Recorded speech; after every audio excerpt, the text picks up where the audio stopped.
A doctor punched a nurse and kicked her out after slapping a patient. Everyone assumed it was her fault. But in the morning, a video emerged that changed everything. Subscribe to the channel and post in the comments where you're watching from. The soft hum of fluorescent lights echoed through the sterile hallways of the Sterling Medical Pavilion, a name spoken with reverence in the city's elite circles. Floors gleamed with antiseptic perfection, and the air carried the faintest trace of lavender, an intentional touch to mask the sharpness of chemicals. The reception area boasted polished marble counters, abstract art in muted blues and grays, and a coffee station that rivaled those of boutique hotels. On the surface, everything was impeccable, calculated to exude calm and competence. Beneath it, however, was something colder, less visible, but unmistakably real to those who weren't invited to sit at the proverbial table. Kiara James walked the corridor in her crisp navy scrubs, clipboard in hand, her posture upright, her stride purposeful. She had grown accustomed to the sideways glances, the micro-pauses in conversation when she entered a room, the subtle clench of a colleague's jaw when she offered a suggestion. She wasn't imagining them. She had learned long ago to trust her instincts. In the 6 years since she'd started working at Sterling, not a single other black woman had joined the medical staff. There were black custodians, black security guards, but none in a lab coat or uniform like hers. Her very presence was a disruption in a place that prided itself on discretion and pedigree. Still, Kiara persevered. She had not clawed her way through nursing school, night shifts, and unpaid internships just to fade into the background. Her mother hadn't worked 2 jobs for a decade so her daughter could be invisible. Kiara carried that resolve with her like a second skin, even on the days when the weight of it threatened to pull her under. She paused at room 312, glanced down at her notes, and knocked twice before opening the door. A silver nameplate read, Mr. Arthur Dillon, 68. New admission, post-op recovery following a complex knee reconstruction. When she stepped inside, the first thing she noticed was the quiet, a peculiar sort of quiet that didn't come from sedation but from arrogance. The man sitting in the motorized wheelchair by the window was staring directly at her.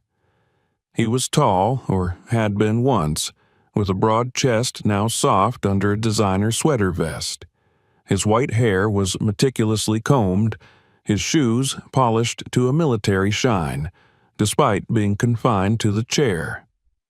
A gold ring glinted on his finger. His expression was a mixture of mild interest and thinly veiled amusement, like a man appraising a hotel concierge or a room service menu.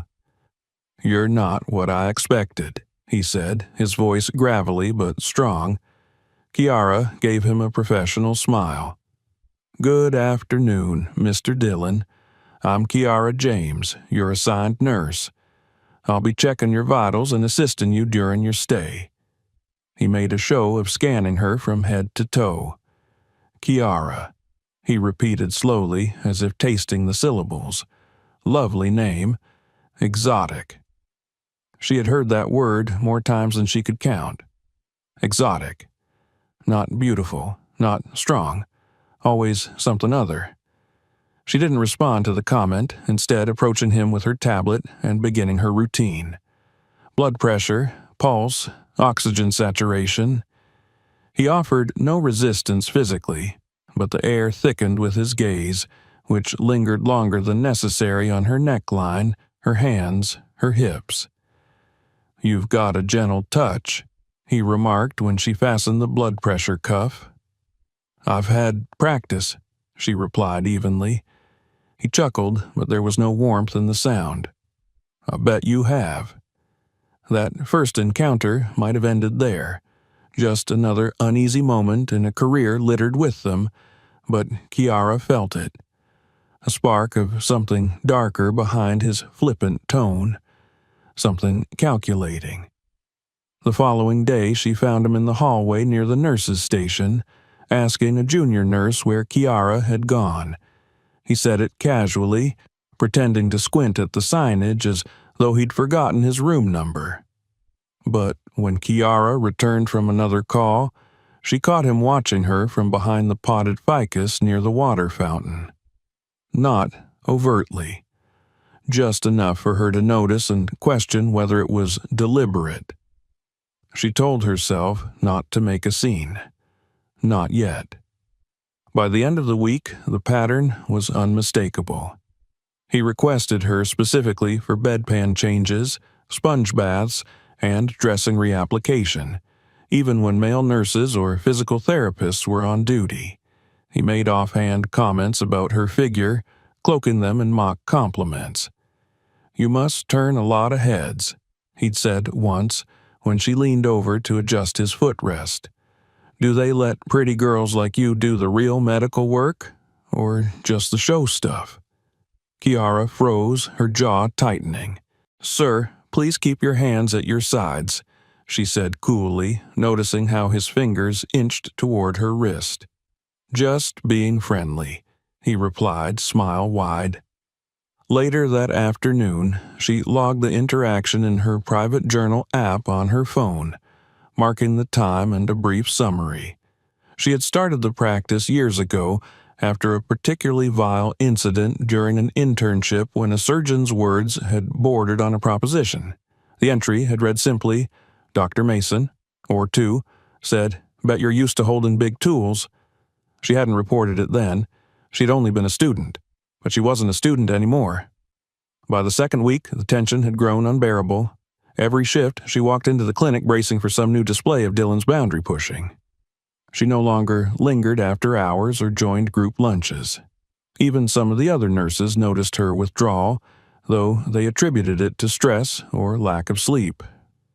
On Thursday morning, Kiara requested a brief meeting with Dr. Richard Harper, the medical director. She'd worked under him since day one. He was tall, meticulous, and always gave the impression of someone whose handshake could seal million-dollar deals. He wasn't openly hostile, but he never went out of his way to include her in initiatives or give her leadership tasks despite her tenure. She met him in his office, a glass-walled chamber overlooking the West Garden, filled with medical textbooks arranged by color rather than subject. "I'm concerned about a patient," she began, folding her hands in her lap. "Mr. Dillon, he's been inappropriate with me. Repeatedly." Harper raised an eyebrow, then sighed and leaned back. "Inappropriate how?" She described the incidents calmly, factually. She didn't exaggerate. She didn't dramatize. When she finished, he was silent for a moment. "Kiara," he said finally, "Arthur Dillon is a retired board member of one of our largest donors. He's an old man, alone. A little flirtation, while not ideal, is probably his way of feeling human again." She blinked. "Sir, this is not flirtation. I understand. But unless there's something physical or overt," he paused, "just document everything. We can't make assumptions. I have documented it." He looked briefly uncomfortable, then waved a hand. "Let's not make this bigger than it is. Just stay professional. Don't overreact. You're one of our best nurses, Kiara. Don't jeopardize that over a misunderstanding." She left the office with her heart pounding, not from fear, but fury. Misunderstanding. The word echoed in her skull like a curse. She thought she might cry, but didn't. Not here. Not where the walls had ears and silence was a performance. Outside, the rain had started to fall, faint at first, then steadier. It tapped against the skylights as if to remind her the world was still turning, still blind. In the locker room, she sat on the bench, staring at her name tag. The letters gleamed under the fluorescent bulbs, crisp and clean, but she felt dirty, tainted. Not because of Dillon, not even because of Harper. Because she had stayed silent too long. She told herself it wouldn't happen again. And deep inside, a fire began to stir, not the kind that burns out in anger, but the kind that smolders with purpose. It was only a matter of time. The next few days passed like slow-moving storm clouds, heavy with anticipation, their darkness seeping into every corner of Kiara's mind. Each step she took through the pristine corridors of Sterling Medical Pavilion felt more like walking a tightrope over open fire. She arrived early and left late, not out of duty, but from an ever-growing sense of unease. The same walls she once moved through with quiet pride now felt alien, even hostile. Arthur Dillon had not relented. If anything, her conversation with Dr. Harper seemed to have emboldened him. His touches became more frequent, his tone more suggestive, and his eyes followed her with the same glinting amusement that made her skin crawl. On Friday morning, as Kiara walked into his room to deliver medications, she found him reclining slightly in his wheelchair, dressed in one of his cashmere cardigans and a deep burgundy ascot. Always overdressed for a hospital room, always performative. He greeted her with a smile that looked carved from granite. "Miss James," he said with a mock flourish, "the angel returns." Kiara ignored the comment and busied herself at the bedside cart, preparing the tablets and recording his vitals on her tablet. "Care to help me with the straps again?" he asked casually, gesturing at the safety belt across his lap. She hesitated. That request had become routine, always framed as a simple need for assistance. But every time his hand would slip. It would brush against her arm or her thigh or worse, her waist, fingers lingering like the last leaf before winter. "I'll send another nurse," she said without turning, her voice calm but firm. "No need," he replied, raising an eyebrow. "I prefer your hands, softer." She turned to face him, medication cup in hand. "This isn't appropriate, Mr. Dillon. Please refrain from comments like that." "Oh, forgive me," he said, raising both hands in mock surrender. "Didn't mean to ruffle your feathers, darling. Just a compliment." She didn't respond. Instead, she handed him the pills and made a mental note of the time. 10:42 a.m., medication administered, inappropriate language, another entry for her log, another drop in the storm. Later that afternoon, during her break, Kiara returned to Dr. Harper's office with her tablet. This time, she didn't ask for a meeting. She knocked once and stepped inside without waiting. He was seated behind his desk, as always, reviewing patient charts. He looked up, surprised. "I need to speak with you again," she said. His face shifted slightly. Not annoyed, he was too controlled for that, but there was a definite pause, a flicker of inconvenience. "Regarding Mr. Dillon again, I assume?" "Yes," she said. "His behavior hasn't stopped. In fact, it's escalated. Today, he made another request for physical assistance and followed it with an inappropriate comment." Harper closed the folder he was reviewing and leaned back in his chair. "I understand your concern, Kiara," he began, his tone deliberate. "But we've talked about this. Unless there's a direct threat or physical assault." "There is a pattern," she cut in, sharper than she intended. "A clear one, and I've documented everything." "Documentation isn't evidence," he said, a trace of impatience bleeding through.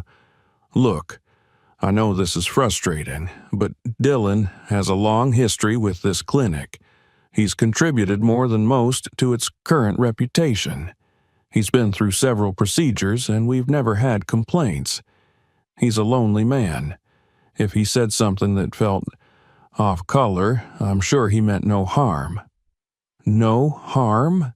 Kiara repeated, barely able to contain her disbelief. "So, because he's old, wealthy, and white, he gets a pass?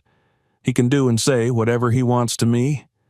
"Watch your tone, Nurse James," Harper said sharply, his posture stiffening. "This isn't about race." "But it always is," she said softly, "even when you pretend it isn't."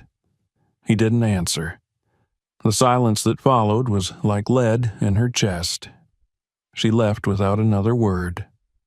That evening, as the city bathed in the orange glow of streetlights, Kiara sat alone on the edge of her bed, laptop open beside her, document file growing longer by the minute. She reread her notes, the times, the language, the body language, the witnesses, always peripheral, never intervening. She stared at the last line she had written, asked for strap help, called me darling, refused second nurse. Her fingers hovered over the keyboard. Then, slowly, she typed another sentence. "Tomorrow, I will not stay silent again." On Saturday, the clinic was busier than usual. A scheduled visiting physician had canceled, and the ER had sent 2 referrals for cardiac testing. Kiara was tasked with monitoring patient rounds on the 3rd floor, which included Dylan's room. As she reviewed charts at the nurse's station, she felt a shadow move across her peripheral vision. When she looked up, it was him. Arthur Dillon, in his chair, rolling slowly down the hallway, his smile as smug as ever. "There she is," he announced loud enough for 2 other nurses to hear. "My favorite Florence Nightingale." Kiara didn't respond. She turned back to her screen. He wheeled closer. "I had a little spill with the blanket again," he said. "Mind tucking me in?" Nurse Amy, a newly transferred tech from Midtown, raised an eyebrow and looked at Kiara. "Want me to handle that?" Kiara shook her head. "No, it's fine." In his room, she moved quickly, retrieving the blanket from the chair and folding it over his lap without touching him. But as she leaned forward to straighten the edges, his hand darted out, faster than she expected for a man claiming weakness, and grabbed her wrist. Not hard, not bruising, but it lingered, intimate, invasive. "Missed your smile this morning," he said, eyes locking onto hers. Kiara yanked her arm back. "Don't ever touch me again," she said, her voice trembling with fury. He only grinned. She turned and walked straight to the nurse's station. She wrote the report, formal this time, and submitted it to administration through the internal complaint system. A red notification pinged on the screen. "Your report has been received." She exhaled. But the following day, nothing happened. No call from HR, no inquiry, no follow-up. Worse still, at the Monday morning staff briefing, Dr. Harper made a brief announcement thanking Mr. Dillon for his continued generosity and support, and reminded staff to exercise patience and compassion with our elderly clients. The room felt like it had tilted sideways.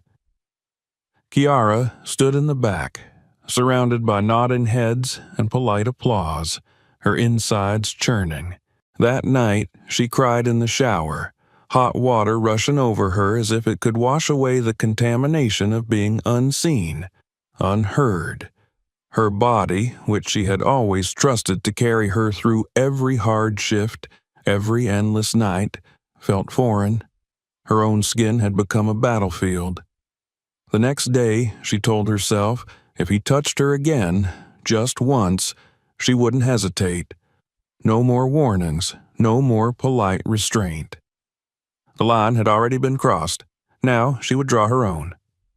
Tuesday began like any other, bathed in the early light of a crisp morning, but Kiara James felt the charge in the air before she even stepped into the building. There was an edge to everything, subtle but unmistakable, as though the walls themselves were holding their breath. The night before had been sleepless. Every time she closed her eyes, she saw Arthur Dillon's hand reaching for her, felt again the chill of his fingers on her wrist.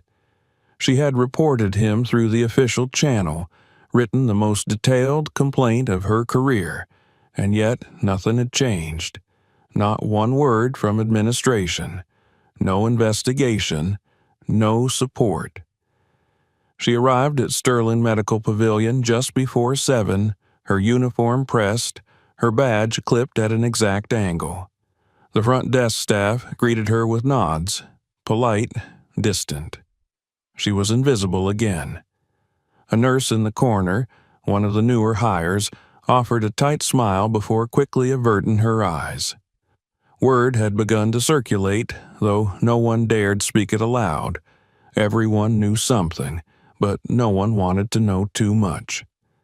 The halls felt longer than usual as Kiara walked toward the third-floor station. She checked the board.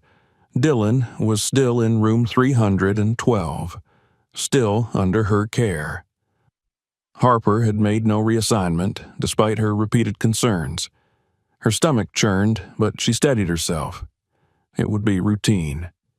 Check vitals, administer medication, leave the room, no opportunity, no contact. But that wasn't how it happened. She entered the room at 7:42 a.m. The lights were dimmed as always, and Dylan was already awake, dressed in a button-down shirt and khaki slacks that someone must have helped him into. He sat in his chair by the window, his eyes locked on the door even before she opened it, as though he'd been waiting. "Right on time," he said smoothly. "Punctuality's a lost art." Kiara didn't answer. She crossed the room to the tray by his bed, checked his charts, logged the new medication dose, and approached with the pill cup. Her movements were precise, robotic. She didn't look at his face. He took the cup from her hand, but didn't immediately raise it to his lips. "I think we got off on the wrong foot yesterday," he said. "I was only trying to be friendly." "I'm here to provide care, Mr. Dillon," she replied without emotion. "Please take your medication." He did, still watching her. "You know, you're not like the others. There's a fire in you. That's why I like you." Kiara turned to walk away. And then it happened. He dropped his handkerchief to the floor and made a show of reaching down awkwardly. "Damn arthritis," he muttered. "Could you help me with that?" She turned instinctively. The handkerchief was lying just under his footrest. Against her better judgment, she stepped forward and knelt slightly to pick it up. As she rose, his hand shot out, not for the cloth, but for her waist. This time there was no ambiguity, no mistaking it for anything but what it was. His fingers pressed into her hip and then slid inward toward her abdomen. A flash of heat surged through her chest. Her pulse exploded in her ears. Without thinking, Kiara reacted. She slapped him. It was swift, reflexive, born not of rage, but pure survival. Her open palm connected with the side of his face with a sharp crack that echoed through the quiet room.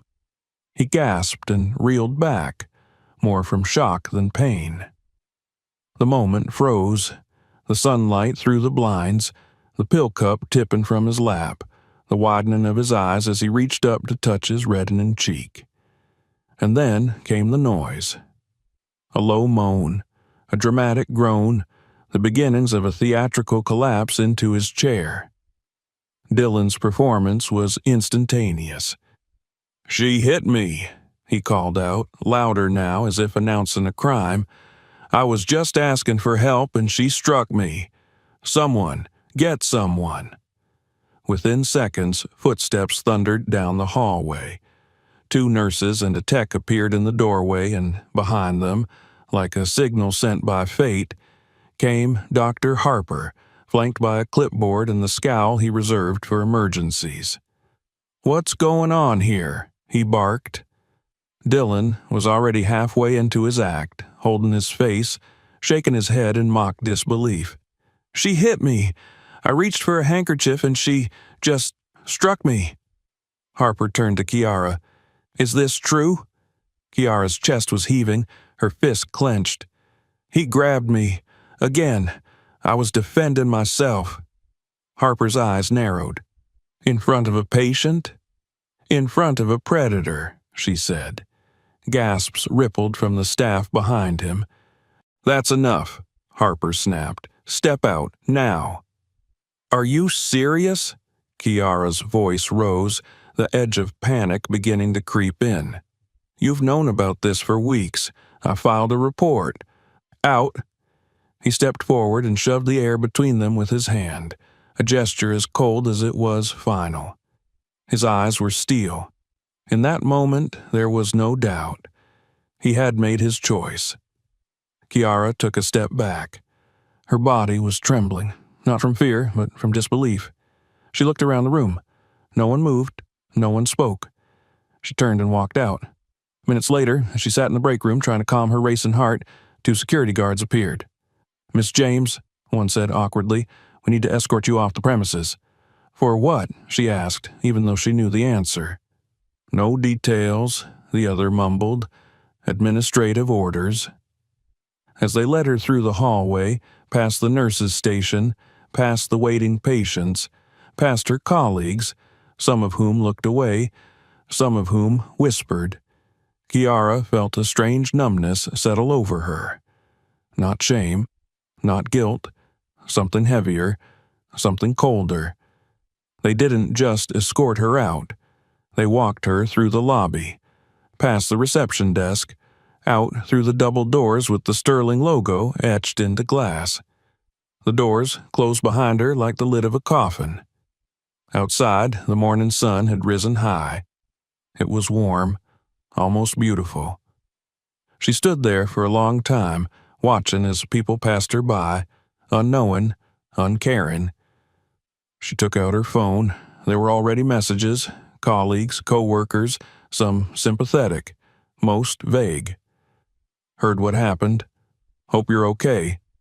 Don't give up. You're better than that place. But nothing from Harper, nothing from administration. She walked home that day. She needed the time, the motion, the silence. The streets blurred around her as memories surged. Her first day at Sterling, her excitement, her pride. All of it tarnished now, crushed under the weight of a single moment, a single slap. At home, she sat in the dark for hours, her scrubs still on, her badge still clipped to her chest. In her mind, the scene replayed on an endless loop. His hand, her slap, the betrayal in Harper's voice. She looked down at her hand, the one that had struck him. It didn't feel like a weapon. It had never been one. It had been a shield, and somehow for that she had been condemned. As night fell, Kiara stared out the window of her apartment, city lights blinking like indifferent stars. Somewhere in the distance, she heard sirens. Somewhere, someone else was being told to stay quiet, to accept, to submit. She promised herself, right then, she wouldn't be one of them. Not anymore. In the days that followed her expulsion from Sterling Medical Pavilion, Kiara James existed in a kind of limbo. Time passed, but not in a way she could measure. The hours bled into one another, and daylight meant little more than the shape of shadows shifting across her apartment walls. Her body followed familiar routines: wake, sit, shower, stare. But her mind was adrift, circling the same memories, the same moment, over and over, like a reel she couldn't switch off. She had expected anger, fury even, but what she felt was more insidious. It was silence. Not the silence of peace or reflection, but the kind that hums inside you like static. The kind that follows a fall when you lie dazed and breathless, waiting for someone to help you up. But no one comes. She didn't tell her mother the full story at first. When they spoke on the phone, Kiara said she was taking a short break from the clinic, that she needed time to rest. Her mother didn't press, only said that she was proud of her and reminded her to eat something, anything, even if it was just soup. Kiara nodded. promised she would. But the truth sat like a stone in her throat. The apartment, usually a place of order and calm, had become cluttered with unopened mail and half-finished cups of tea. The certificate that had once hung so proudly above her desk, registered nurse with distinction, now lay face down on the floor where it had slipped from the wall. She hadn't bothered to pick it up.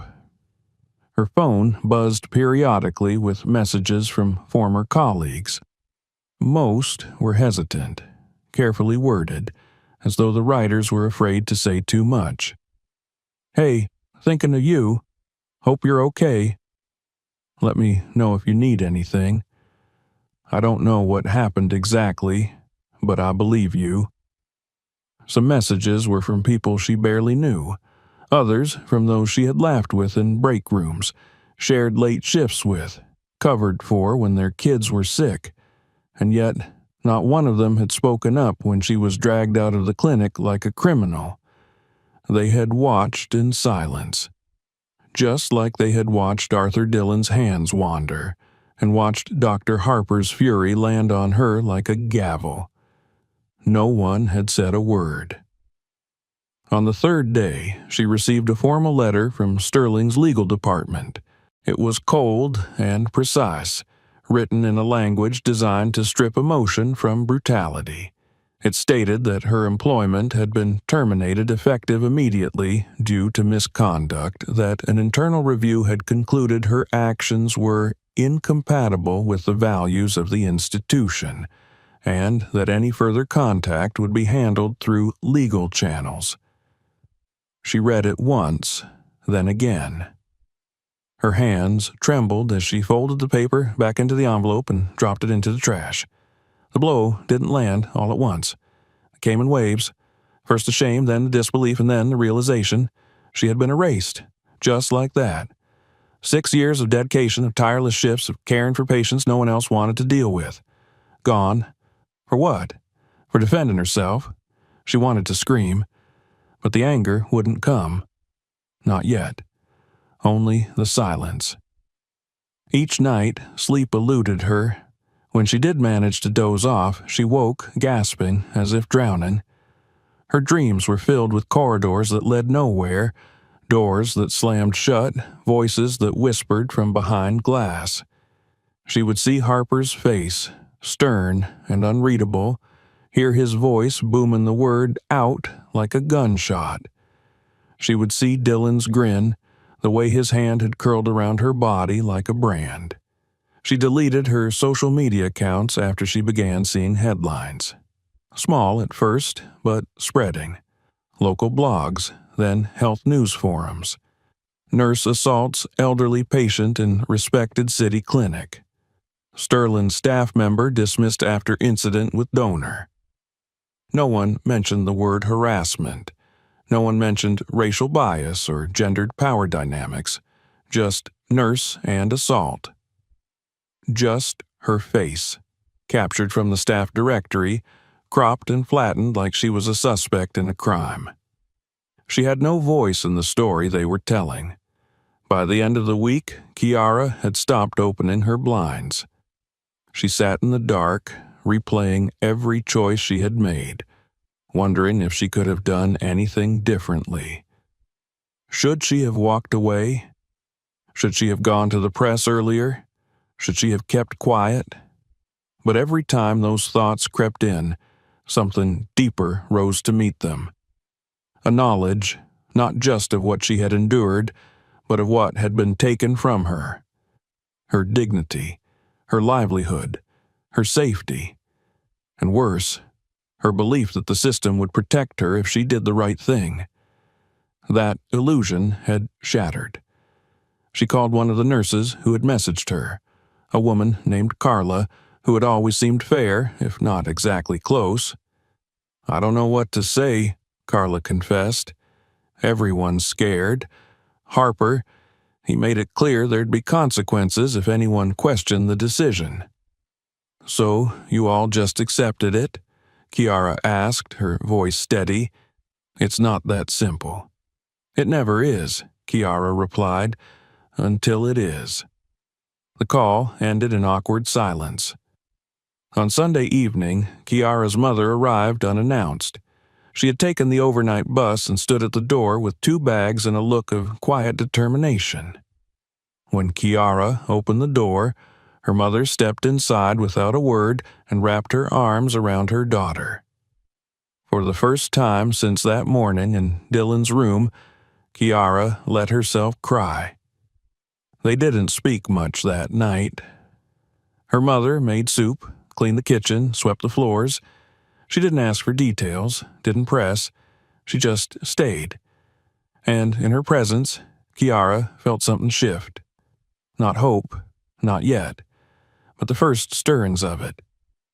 Later, curled on the couch with a blanket over her legs, Kiara opened her laptop and pulled up her documentation. All the notes she had taken over the past weeks, each entry carefully dated and logged. She added one more. March 12th, escorted out of Sterling. Accused without investigation. No due process. No one listened. But I'm still here. She stared at the words. They were not enough, but they were something. She opened a new document. Title, Formal Statement of Events, Kiara James. She began to write. The next morning, she called a lawyer. By Tuesday, she had connected with a local advocacy group for healthcare workers experiencing discrimination. By Wednesday, she had spoken to a journalist, off the record, but with the promise of truth. By the end of the week, she had done what Sterling had hoped she wouldn't. She began to speak. By the time Kiara stood outside the downtown offices of the Health Workers Advocacy Alliance, spring had begun to stir in the city. The air carried a softness that hinted at renewal, though the bite of winter still lingered.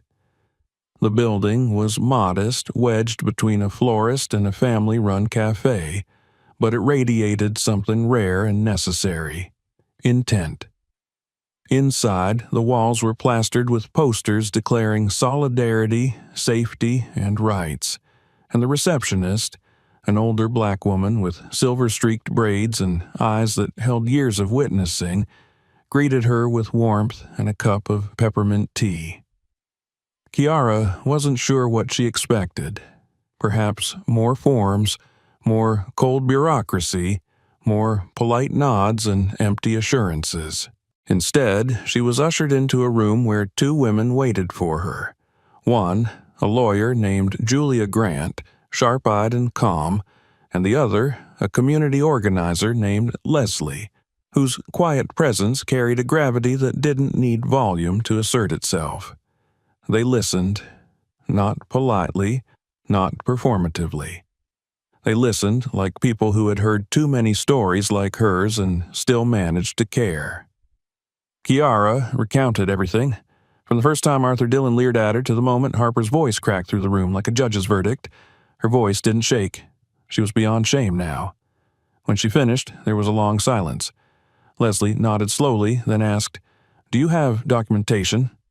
Kiara opened her bag and pulled out a thick folder. Inside were pages of logs, dates, direct quotes, and screen captures from internal reports. She also handed over her phone, already cued to the voice note she had recorded after being removed from the building, detailing everything in raw, unfiltered detail. Julia skimmed the documents and then looked up. "This is thorough. Have you spoken to the press?" "Not officially. A journalist reached out after one of the blogs picked up the story. I said I'd think about it." "You should consider it," Julia said, "but do it carefully. They'll try to twist it. You'll be painted as bitter, angry, emotional."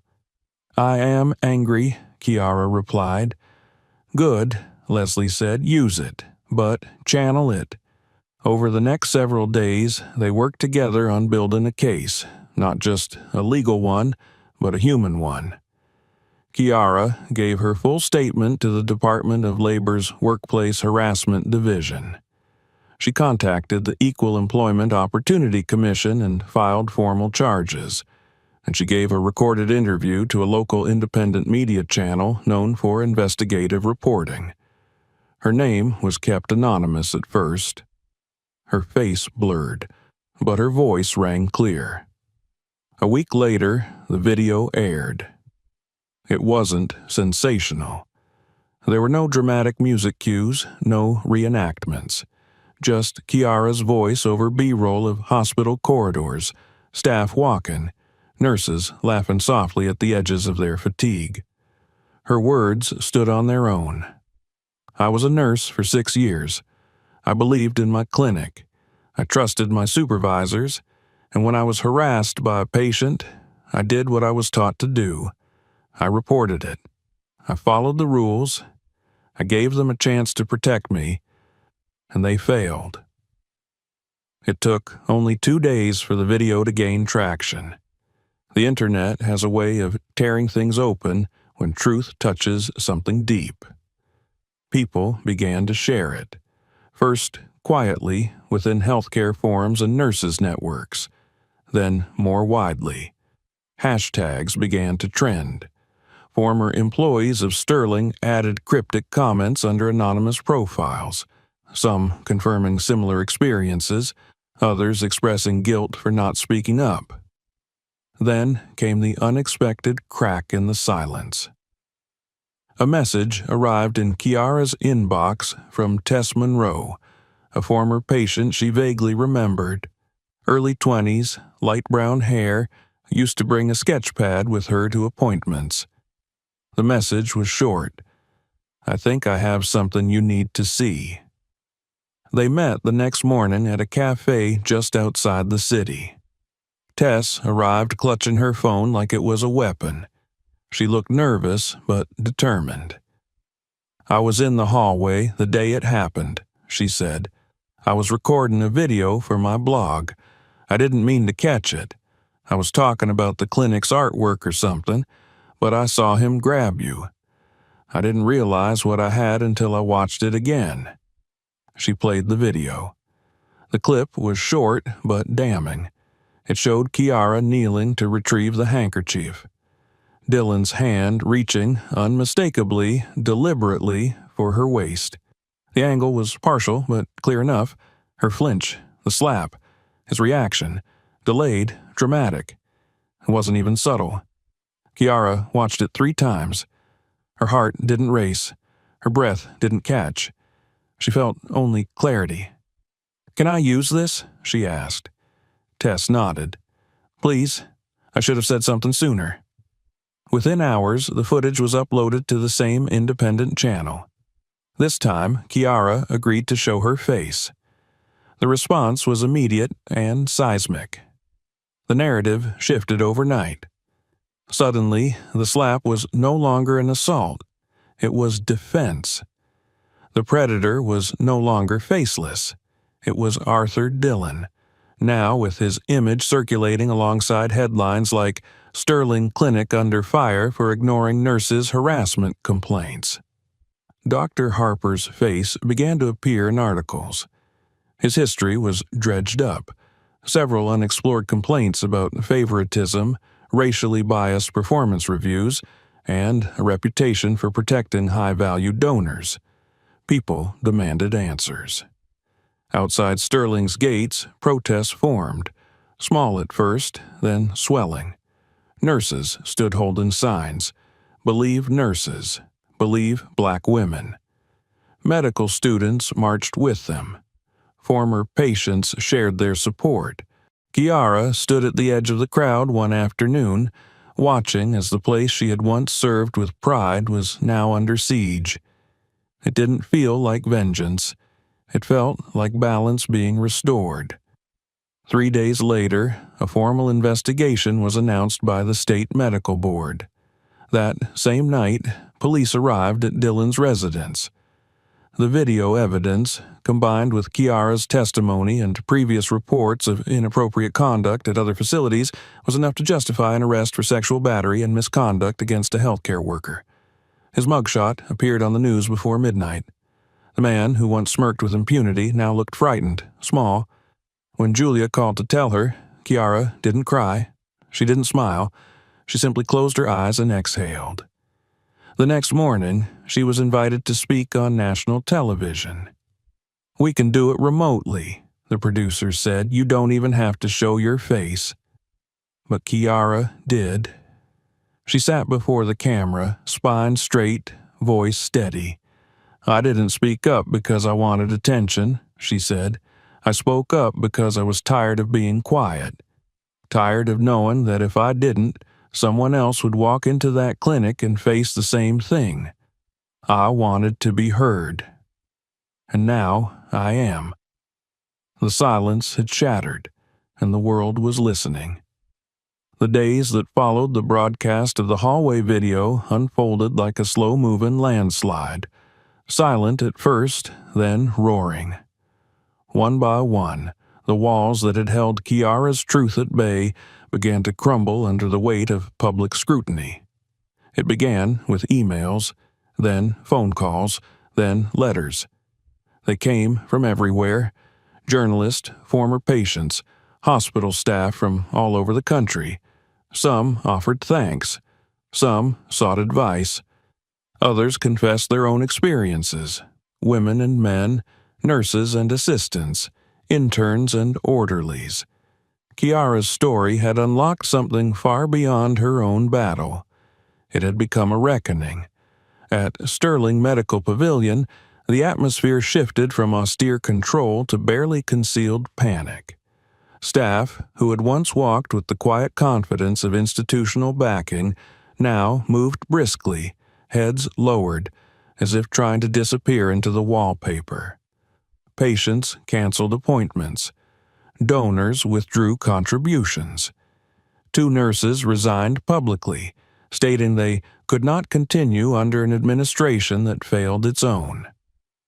A third filed a complaint detailing her own experiences with harassment and racial bias during her employment, citing Kiara's bravery as her reason for coming forward. Dr. Harper, once the unshakable pillar of the clinic, found himself cornered in his own office. The board demanded an explanation. Cameras hovered near the clinic's entrance like vultures circling a wounded animal. When Harper tried to issue a carefully worded press release, minimizing the incident as a deeply unfortunate miscommunication, the internet erupted. Within hours, the hashtags returned, louder than before. #Believe Kiara, #Protect Nurses, #Sterling Silence. Under pressure from public health organizations and the mounting outcry, the clinic was forced to issue a statement acknowledging institutional failures and announcing a third-party investigation into its internal practices. But by then, it was too late. The damage was done. Kiara watched it all from the sidelines, not with satisfaction, but with the solemn recognition of justice inching forward, halting, imperfect, but real. It wasn't about watching them fall. It was about watching the world begin to see. Dylan remained in custody, denied bail after a second former nurse came forward, describing a similar pattern of behavior from the year prior. She had left quietly, ashamed and unsupported, but the resurfacing of Kiara's case gave her the courage to testify. The prosecution built a solid case. The DA spoke publicly, calling the footage indisputable evidence of an assault and of a failed institutional response. When Kiara was asked to appear in court to give her statement, she sat tall, met the eyes of the jury, and spoke with unwavering clarity. She didn't rehearse. She didn't need to. The truth was already woven into every fiber of her being. "I was not angry when I slapped him," she said calmly. "I was afraid. Afraid because no one listened. Afraid because I knew what would happen afterward. And I was right." The courtroom fell still. And even now, after everything, I don't want revenge. I want change. Her words, once dismissed in sterile meeting rooms and cold hallways, now echoed in spaces where decisions were made. The trial moved forward, but the public conversation had already leapt beyond it. Nursing unions called for national protocols protecting caregivers from patient harassment. Panels were held. Kiara was invited to speak at several, though she only accepted one, a closed-door symposium for young nurses of color entering the field. She stood before them, not as a symbol, but as someone who had survived the fire and emerged whole. Not unscathed, but stronger. Back at Sterling, the fallout deepened. Harper, after weeks of evasion, was formally dismissed by the board. The clinic's legal department cited gross misconduct, neglect of duty, and failure to enforce safety protocols. His final day passed without ceremony. No farewell party, no press release. Kiara received the news with a quiet nod. Harper had failed her, yes, but more than that, he had failed himself and the oath he once swore to uphold. In the wake of his departure, new interim leadership was appointed. One of the first acts was a full review of patient care protocols, staff grievance procedures, and harassment response policies. Anonymous reporting channels were reinstated. Cameras, which had once been selectively functional, were now monitored with accountability. Weekly sensitivity training was implemented. Staff were required to undergo racial bias awareness programs led by outside educators.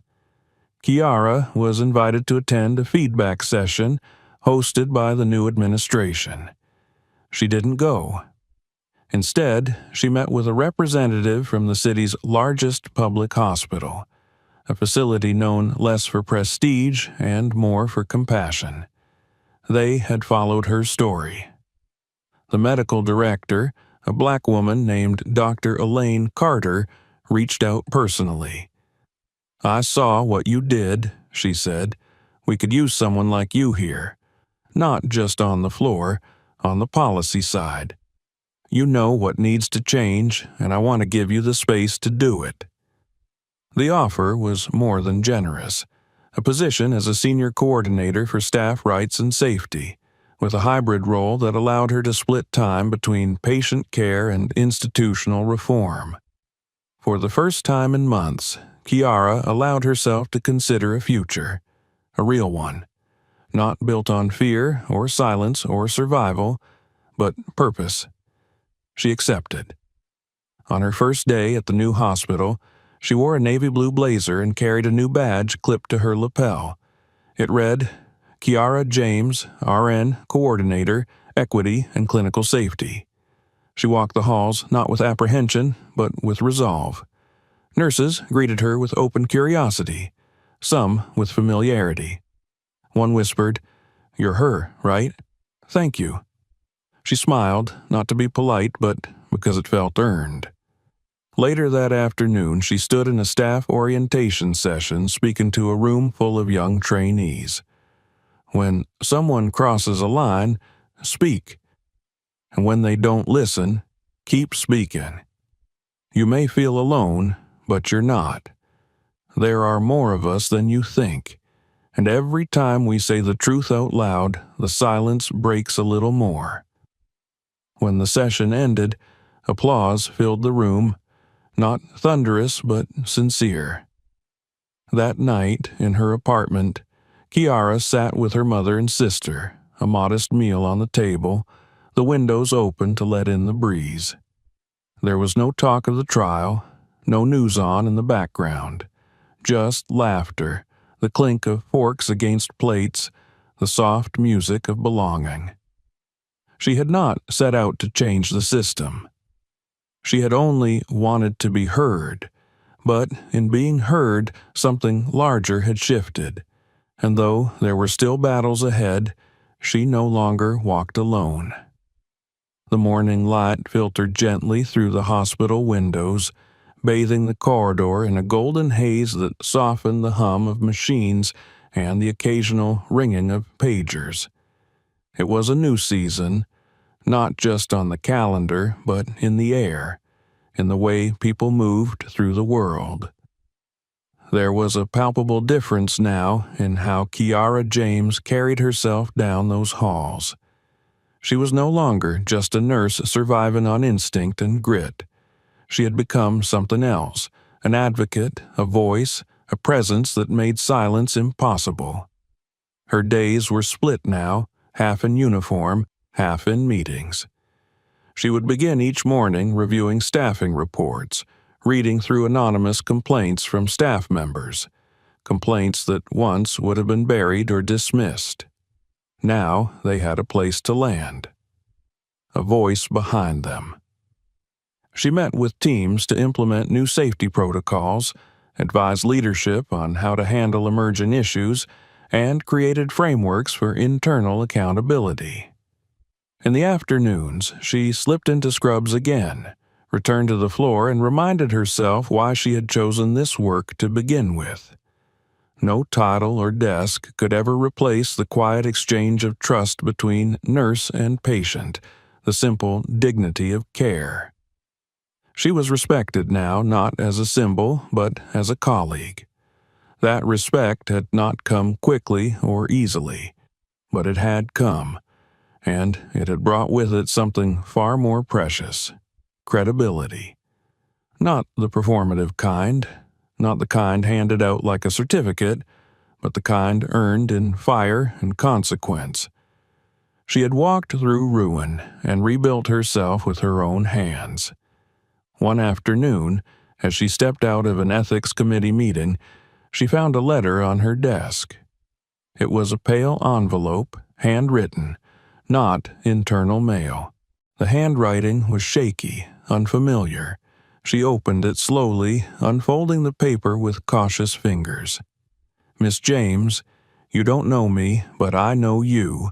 I saw the interview you gave, the one where you said you didn't want revenge. I cried that night. I had been working as a nurse in a long-term care facility when something happened to me, not unlike what happened to you. But I didn't speak. I told myself it wasn't worth the fight, that they wouldn't believe me, and they didn't. But after watching you, I made a choice. I left that job. I reported what happened, and even though it's hard, even though I don't know what comes next, I feel free. Thank you." It was signed simply, Andrea. Kiara sat with the letter for a long time. The words glowed in her chest like an ember, soft but steady. She had never wanted to be anyone's savior. She had wanted only to survive, to reclaim her name, her place. But if her truth had made space for someone else to find theirs, then it mattered. Her mother called that evening, as she often did now.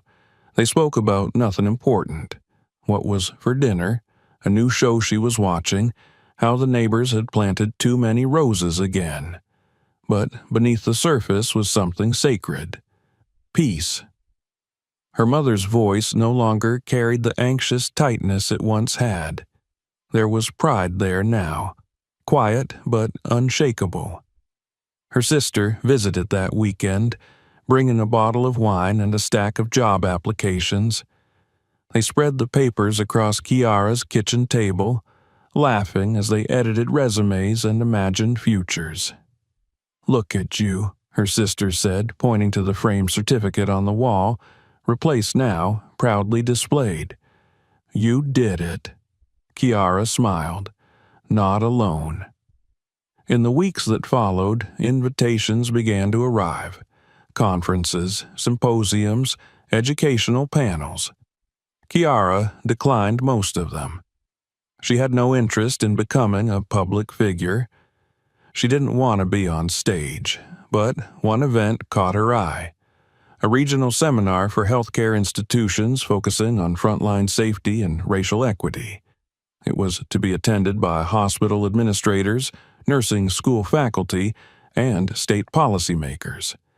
She agreed to go, not as a keynote speaker, just as a participant. A voice in the room.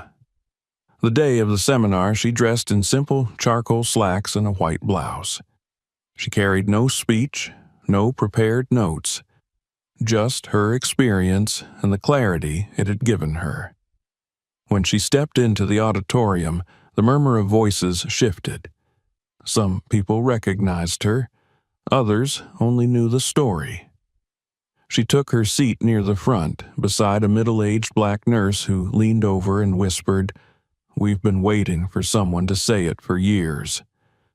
When Kiara was eventually asked to contribute during a roundtable discussion on institutional response and staff protection, she stood slowly, cleared her throat, and began. You can write policies. You can host trainings.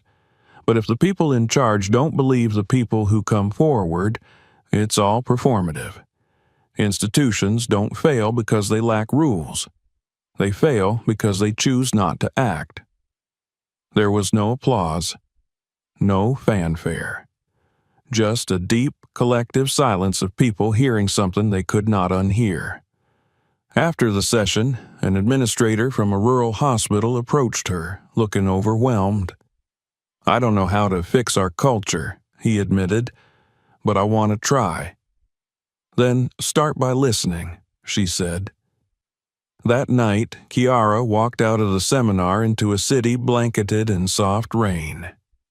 She didn't rush. Her bag slung over her shoulder, her shoes tapping lightly against the pavement. She felt weightless for the first time in a long while. She passed a bookstore, paused in front of the window, and smiled at the display. A title caught her eye. Quiet Power. She thought of the phrase and how it applied not only to introverts, as the book surely intended, but to all those who had learned to carry their strength in silence because the world wasn't ready for its sound. The world was more ready now. Weeks later, Kiara was in the hospital cafeteria finishing lunch when a nurse trainee approached her, looking nervous. "Can I ask you something?" the young woman said. "How do you do it? How do you keep going after what happened?" Kiara set down her fork and looked at her. "Because I remember why I started," she answered, "and I refuse to let fear decide where I end." The trainee nodded slowly, her eyes wide. "Thank you," she said. "I needed that." Afterward, Kiara returned to the ward where a patient was waiting to have her IV changed. The woman smiled as Kiara entered, and Kiara smiled back. There was work to be done. Always. Later, as she stood near the window of her office, watching the city stretch and shift beneath her, she thought about everything it had taken to arrive here. The pain, the doubt, the cost, but also the strength, the clarity, the truth. She had not sought vengeance. She had not shouted to burn it all down. She had stood her ground, spoken her truth, and let it carry. Not all justice comes in thunder. Sometimes it walks in quietly and stays. If this story moved you, don't forget to subscribe for more. Watch our next videos for more powerful stories and share this one to help the message reach even more people.